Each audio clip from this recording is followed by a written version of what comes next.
Je croyais que la solitude était silencieuse et presque invisible. Et aujourd'hui, je comprends que seule la perception des choses se transforme. J'aimais aérer dans les rues, sans but, le regard dirigé vers mes pieds.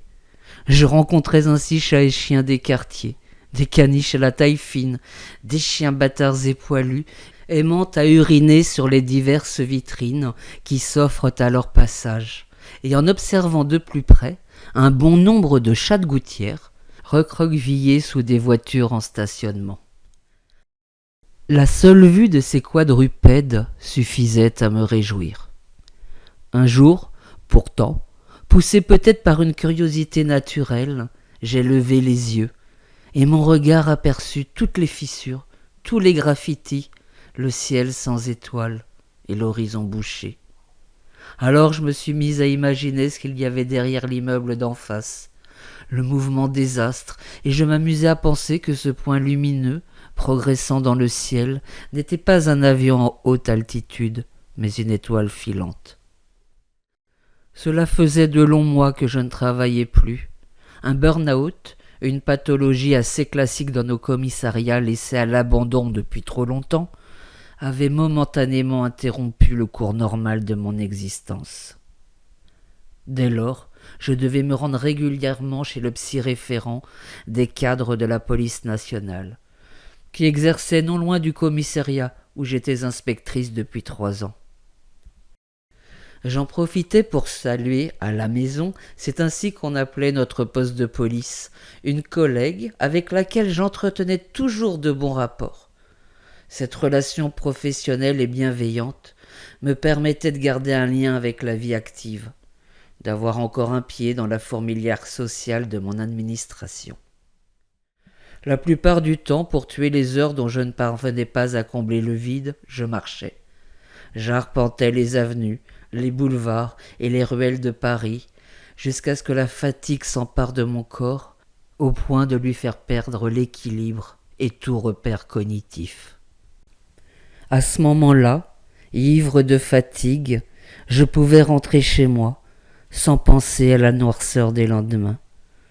Non, je n'avais ni chat ni chien, je ne voulais pas leur imposer une vie sans intérêt, à m'attendre, moi qui rentrais épuisé, déprimé, anéanti par l'abomination, la déchéance, la cruauté que seuls les hommes peuvent concevoir, et leur alter ego s'en accommoder. Depuis cette terrible affaire qui a fait la une des infos durant une semaine, un exploit dans notre société de consommation des faits divers, j'étais dans l'incapacité physique et morale de me rendre à mon poste, de redevenir flic. L'inspectrice, Ève Contigny, n'était plus qu'une simple citoyenne, effrayée par son ombre la nuit venue, dans son petit appartement de la rue Condorcet. Sa main, déformée par le travail de boucher, noueuse, cornue, rugueuse et grasse cependant, gorgée du sang des bêtes durant de longues années passées, dans l'abattoir d'une bourgade triste à mourir du nord de la France, arrachait violemment ma chaîne de baptême, un délicat montage d'anneaux sobres, lissés par le temps, et pourtant d'un éclat toujours aussi vif qu'au premier balbutiement de ma vie, et que seul l'or peut offrir. Les doigts grossiers, poilus de façon disparate, ne rappelant aucun animal, mais accentuant seulement de façon cruelle l'animalité féroce que renferment certains êtres humains, pressaient consciencieusement mon cou. Le battement de mon sang, qui ne parvenait plus à circuler correctement dans la carotide, m'assourdissait. L'amas de peau atrophiée qui s'était formé à la place des ongles endolorissait la chair de mon cou. Il m'étranglait et j'allais mourir. Ce cauchemar était récurrent depuis l'arrestation de ce monstre. J'en parlais régulièrement au psychiatre de la police, qui m'expliquait alors didactiquement que mon inconscient travaillait la nuit pour que mon esprit chasse les images insoupçonnables que mon pauvre cerveau avait emmagasinées sur les scènes de crime où j'intervenais avec ma brigade. des flashs, du dégoût, du sang, de la barbarie et une odeur de pourriture. C'était mon quotidien lors de l'enquête. Et aujourd'hui encore, ces visages tuméfiés, ces corps meurtris, ces âmes abandonnées dans la nuit des bourreaux hantaient mes pensées et dessinaient mes cauchemars. J'étais maintenant bien éveillé. Il était seulement 2 heures du matin et la nuit allait me paraître bien longue si je ne prenais pas un autre cachet pour dormir.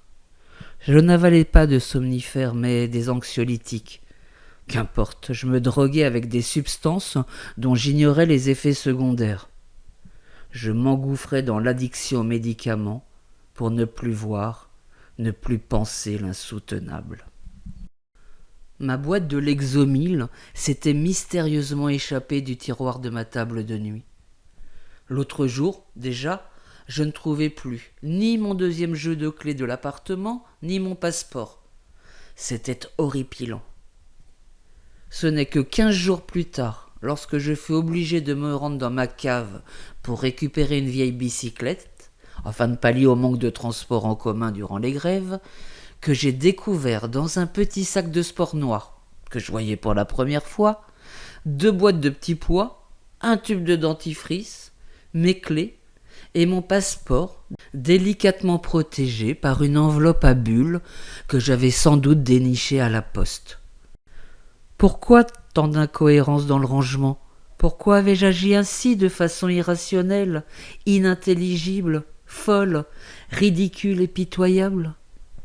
Beaucoup de questions se heurtaient dans mes pensées, sans y trouver de véritables réponses. Mais mon psy était formel, ce qui ne me réconfortait pas pour autant. Je souffrais d'un trouble dissociatif d'identité ou de la personnalité, un trouble lié aux événements atroces de l'affaire Achille. Selon lui, il me faudrait encore de longs mois, peut-être même 1 ou 2 années supplémentaires, pour que mon cerveau confectionne un bunker quasi inviolable, où seraient stockées toutes les informations et les images de ces meurtres ignobles que seule l'hypnose pourrait faire exploser si cela s'avérait nécessaire. J'étais maintenant bien réveillé, mais incapable de me lancer dans des recherches inutiles. Je retournerai à la pharmacie avec mon ordonnance, l'air contrit, prête à répondre aux investigations de la préparatrice, une femme émergeant d'un autre monde, celui de la province, et qui, heureusement pour elle, ignorait la perversité des faubourgs malfamés. Je décidai donc d'entreprendre une petite pérégrination nocturne dans mon quartier. Peut-être qu'un voisin insomniaque errait avec son chien dans les rues étoilées du 9e arrondissement, ce qui me permettrait d'entamer une conversation qui me changerait les idées et adoucirait la fin de la nuit. Mais au moment d'enfiler mon manteau, une enveloppe tomba de la poche droite, ainsi qu'un tube de Lexomil. Le courrier m'était bien adressé, mais l'enveloppe n'avait pas été décachetée. Cela faisait peut-être quelques jours qu'elle était dans la poche de mon manteau. Aussi j'espérais que cette lettre était sans importance, et je l'ouvris sur-le-champ. Madame l'inspectrice, je ne vous ai pas oublié. Quand nos regards se sont croisés le jour de mon arrestation, j'ai su que nos destins seraient désormais liés à jamais dans les profondeurs du mal. Comme les autres filles, vous irez au supplice avant de les rejoindre dans l'au-delà. J'ai hâte de vous entendre gémir avant de me supplier de vous tuer. À bientôt. B. Achille. Je lus encore une fois cette lettre, à la fois décontenancée et inquiète. Je ne comprenais pas ce qui m'arrivait. J'étais fatigué, tellement fatigué. D'où venait cette lettre ? L'avais-je ramassée sur le pas de ma porte sans y porter attention ? Ou bien me l'avait-on glissée dans la poche sans que je m'en aperçoive ? L'enveloppe n'était pas timbrée. La lettre n'avait donc pas pu être acheminée par la poste. Mais qui avait pu faire cela ? Bernard Achille, le tueur en série ? Non. Il purgeait une peine de prison dans le quartier hautement sécurisé du centre pénitentiaire de Fleury-Mérogis. Un complice ? J'avais, à un moment de l'enquête, supposé qu'il avait un complice qui l'aidait à kidnapper ses proies, mais aucun élément probant n'avait permis d'étayer cette thèse. Et si tout simplement c'était un canular, une blague de mauvais goût? Non, je ne voyais pas dans mon entourage, professionnel ou amical, quelqu'un capable d'agir ainsi. Mon cœur battait la chamade, ma vue se brouillait, je ne parvenais plus à réfléchir. Au petit matin, je me rendrai au commissariat et demanderai à ma collègue d'envoyer la lettre au labo pour une analyse graphologique. En attendant, j'avalais un Lexomil. Je ne cherchais plus à savoir comment le tube s'était retrouvé dans la poche de mon manteau, car cela me paraissait désormais un détail anodin et dérisoire, et m'allongeais sur le canapé en cuir noir de mon salon. La nuit n'en finissait pas. Reconnu coupable de 9 meurtres, tous commis sur des jeunes femmes parisiennes, la plus âgée avait 35 ans, Bernard Achille n'a jamais montré le moindre signe de remords, de culpabilité, de sentiment humain. Durant le procès, il s'est muré dans le silence, esquissant de temps en temps un sourire sardonique à la lecture de ses actes de barbarie. Je me souviens très bien de son attitude désinvolte le jour où je suis venu témoigner à son procès à la cour d'assises de Paris. Rien ni personne ne semblait l'atteindre, tant son monde de folie et de perversité était dissocié du nôtre, de celui du commun des mortels. J'étais à la barre quand un souffle d'air glacial traversa tout mon être. La peur m'avait envahi et commençait à me déposséder de mon âme. J'en parlais souvent avec Sylvie, ma collègue de travail. Oui, j'éprouvais le besoin de confronter mes peurs à celles des autres. À cette époque-ci, Sylvie ne bossait pas sur cette affaire, mais elle en entendait beaucoup parler. Elle me comprenait. Aujourd'hui, je me rendais au poste de police, non pas pour m'épancher sur l'affaire Achille ou ma santé psychique, mais pour découvrir l'analyse graphologique de cette foutue lettre. Sylvie m'attendait, mais elle m'accueillit avec une gêne que je lisais aisément sur son visage. « Assieds-toi, Ève. Tu veux un café ?»« Non, merci. Alors l'analyse graphologique, que révèle-t-elle ?»« Il s'agit de ton écriture. Cela ne fait aucun doute, malgré le mal que tu t'es donné pour la transformer. Écoute-moi. Il faut vraiment te soigner.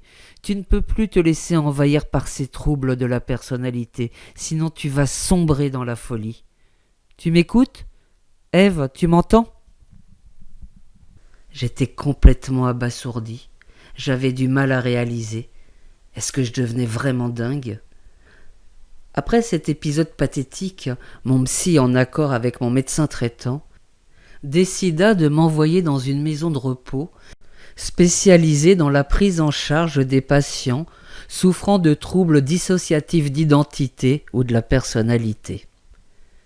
Mon séjour dura 3 mois, et de retour chez moi, je devais consulter mon psy 1 fois par semaine. Je prenais également un traitement médicamenteux qui apaisait réellement mes angoisses. J'étais parvenu à surmonter l'affaire Achille. Je redevenais moi-même. Je pensais même à adopter un chat, un petit compagnon pour rompre ma solitude. Je changeais la décoration des murs de mon salon, quand la sonnerie de ma porte retentit. Je me précipitais pour ouvrir, sans regarder dans le Judas, persuadé que c'était le concierge qui m'apportait mon magazine. Je venais de m'abonner à Marianne. Je me retrouvais face à un homme à l'aspect frêle mais pervers, armé d'un Python 38. De la part d'Achille. Il me tira dans l'abdomen et me laissa pour morte. Je m'en sortis assez bien. 2 mois d'hôpital, plus que quelques mois de convalescence. On ne retrouva pas mon agresseur. Était-ce le complice de Bernard Achille ou un vulgaire barjot ? On ne le saura jamais. J'ai souvent repensé à cette lettre écrite de ma propre main, mais je ne suis jamais parvenu à y apporter une réponse satisfaisante. Avais-je écrit cette lettre sous l'impulsion de mes troubles psychiatriques, ou bien avais-je fait un rêve prémonitoire que j'avais aussitôt retranscrit sous forme de lettre ? Quoi qu'il en soit, Il s'agissait bien d'un appel au secours.